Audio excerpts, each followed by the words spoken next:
Listen, player, I pray to the true one God, not that Yahweh jerk.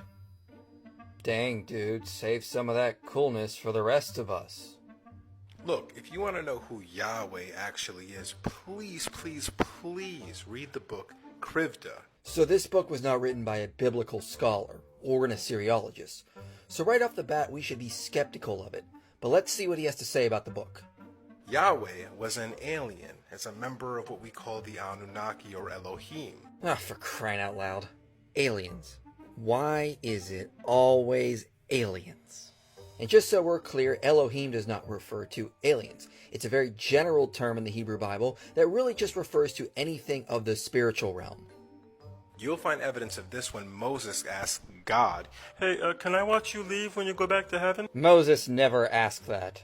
And God says, "Well, actually, you have to stand behind a giant rock when I start to leave, and once you see that I'm really high in the sky, then you can come out and watch me." That's because Yahweh flew a spaceship.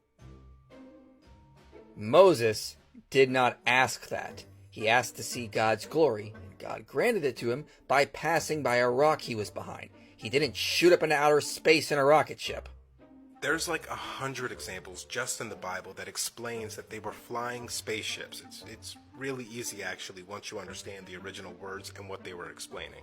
Yeah, and it's so weird that all the Hebrew Bible scholars and Assyriologists just happen to miss this. By the way, they never called them gods back then. That's a very modern word that we just laid over everything in the Bible. Well, yeah, because we translated it into English. But they did have a general word that denoted a spiritual being, Elohim. Here are some of the real translations of Yahweh and other characters like Enlil and Enki and Marduk, etc., etc.